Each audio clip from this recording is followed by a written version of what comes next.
Welcome back to the Course Creation Incubator. Today, you and I are working on your online course campaign. I want to help you market your course like a pro.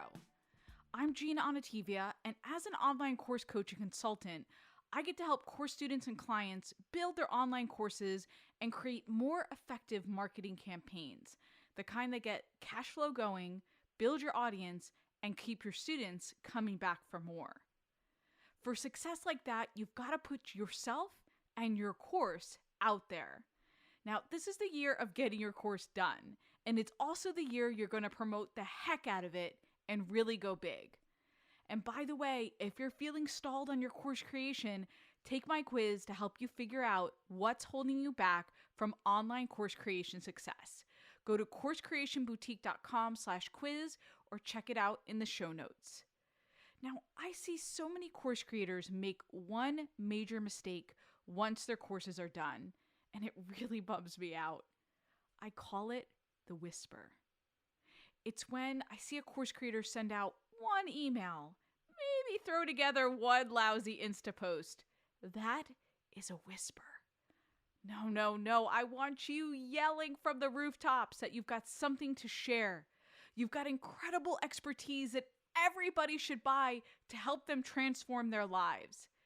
And to yell it from the rooftops, you need a cohesive campaign. When I'm talking about a campaign, it's all these beautiful multi-channel tactics rolled up into one glorious movement with some scarcity urgency sprinkled in. That's what I want you to do. I want you to bring together all of these marketing tactics that are going to work best for you and put them together to create a best-selling campaign. But first, let's talk about the differences between tactics versus campaign. I have a done-for-you client, and we've been marketing her course, doing some pieces here and there, posting on social here and there, and we've been sending out content-driven emails with a little bit of mention of the online course. We've got some decent signups. We've been whispering a bit up until a couple of weeks before, and whispers can be ignored, right? I said to her, we need to have a concentrated campaign with urgency and scarcity and a deadline in order to get people to buy. In other words, get the bullhorn out and let's really sell this bad boy. Because without a purposeful campaign, you're not getting the word out in a thoughtful way. You're not putting pressure on people to buy from you. And yes, I know that may sound kind of salesy or slimy, this idea of putting pressure on. But that's what marketing is. That's what selling is. That's part of it. With campaigns, the pressure is on. It's on you to come up with something great, and it's on your potential student to make a decision. Sometimes you might shy away from the pressure. It can be nerve-wracking. But to be an effective course creator means you kind of got to get okay and comfortable with that selling part, with the putting on of the pressure. So with that done for you client, we ended up creating a concentrated campaign, throwing out some additional bonuses. We talked through how the online course works. We explained piece by piece how the trainings and course would be put together, and a solid deadline for when bonuses would go away. So by putting out that campaign, we saw an uptick in people who registered for the course because we built in some urgency and scarcity and a deadline with that focus campaign. Here's another way to think about it. A campaign is a little like putting your potential students in the rapids. You're in the Colorado River, you're making them paddle, their heartbeats elevated, they're anticipating change and transformation, and you're bringing it to them, and you're forcing them to paddle and make that change. You're forcing them to move and make a decision. That's what a campaign is all about, and one email will not do that. One Insta post won't do it. One email may make them think about paddling, but it doesn't mean you're going to get them to commit and take action. Then once that campaign or promotion ends, they go into the stiller waters, and that's your nurture. That's where you're continuing to steer them and engage them in the water. You've got to keep them moving until you're ready for the next rapids, which is your next promotion. And by the way, I'm going to talk more about nurture emails in a few weeks in a podcast episode all about how to make your nurture emails that much more effective. Remember that with every campaign, you want them to move. You want to make them paddle. You want them to take action. You want to get their heartbeat up. So if nothing else at the end of this episode, I want you to know that, all right, campaigns, I got it. I need to have several tactics to run a campaign and not just send one email. This is important. I was talking to another course student of mine who put out a webinar, and she didn't follow a standard formula where she was adding value and then pitching at the end. She basically just cut to the chase and said, I have an invitation for you. Well, it didn't go well, and then she ditched the effort, and instead of going back and revising and working on it again and thinking, how do I make this a more complete, holistic campaign? Now, in order for you to create more thoughtful, holistic campaigns, I want to talk about 3 steps you need to do just that. And I've been working on a bunch of campaigns recently for clients or myself, so this has been top of mind. Step 1, write out your outcome with clear metrics. Oh, my favorite question. If you listen to this podcast, you know, what's your outcome? Why are you doing all this hard work? You got to ask yourself, right? I always ask my accelerator students, what are the clear metrics you're looking for with your online course? Is it money? And some of them say, yeah, they want to make their money back. They want to make their investment back, right? Which, by the way, people who launch for the accelerator typically make their money back, and I'm really proud of that.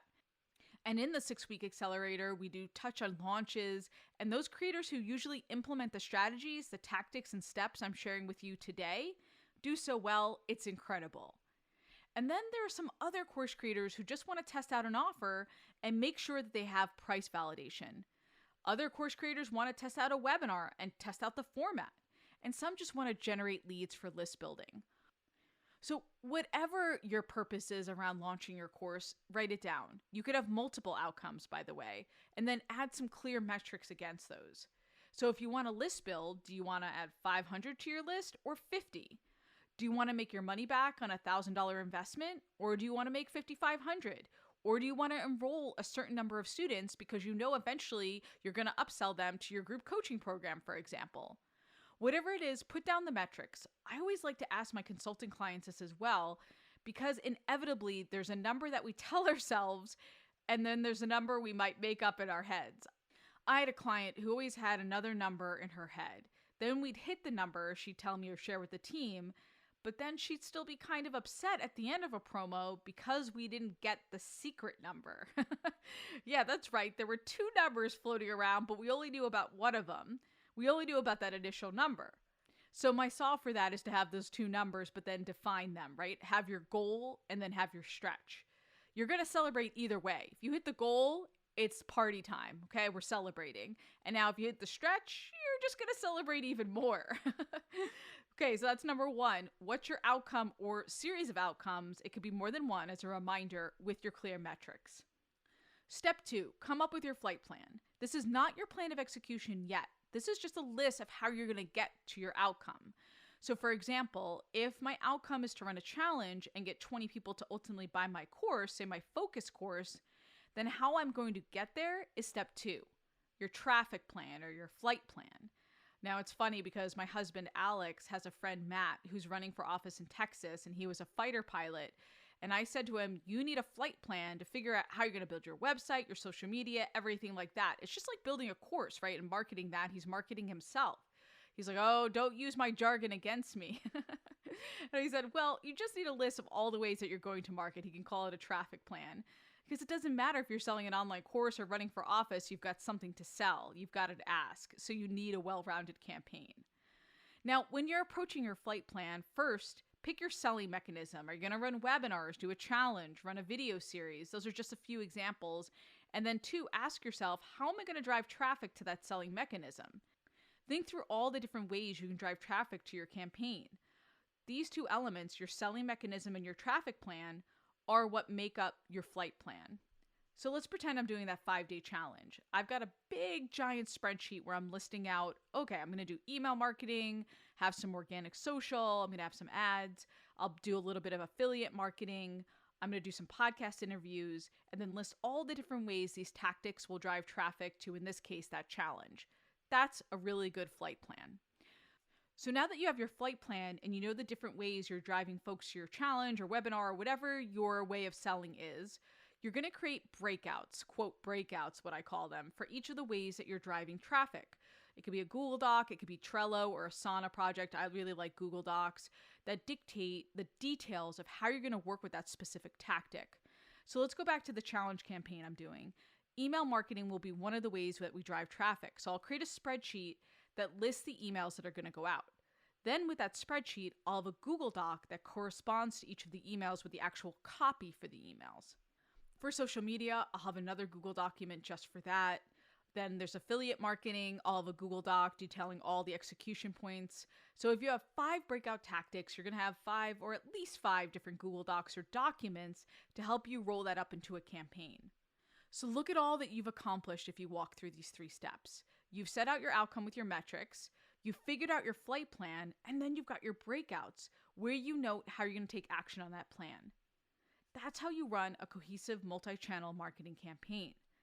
This is a campaign that gets results, not one email or one mini webinar or a couple of videos on social media. I really want you to put yourself out there, and it takes these different steps. And you can start small. You could say pick 3 ways to promote. You can just do email, organic social media, and do a couple of partners. Have an affiliate if you're starting out. It could be about a partnership or collaboration. So maybe you start with 3, then you have your 3 execution breakouts and you go from there. But you're really putting yourself out there because this is your year, right? And by the way, take that quiz. If you haven't gotten your course done, you're like, Gina, I'm not even close to a freaking campaign and I'm listening to this podcast. Take my quiz to find out exactly why your course isn't done yet. Then I'll give you some insights into how to get unstuck and keep things rolling so you can get there, so you can get to your course launch and campaign. Remember, you are not whispering about your course. And by the way, if you have been whispering about your course in the past, zero judgment. I've been guilty about playing coy with my offers too, I'm afraid to admit. And I know it can be intimidating to bust out that bullhorn. But no more of that whisper stuff, okay? We ain't keeping quiet any longer. I'll see you next week, where I'm talking about one of the biggest issues I see with outlining your online course, and that's dealing with what I call a bloated course that's blown up way out of proportion. By the way, if you have any questions about anything I mentioned in this episode, or even how to put your quiz results and those tips into practice, send me a DM on Instagram at Course Creation Boutique and we can chat. Please make sure you subscribe, rate, and review Course Creation Incubator wherever you listen. And come back next Wednesday so you don't miss one course creation tip. Until then, go create, be you and be brilliant, and get it done.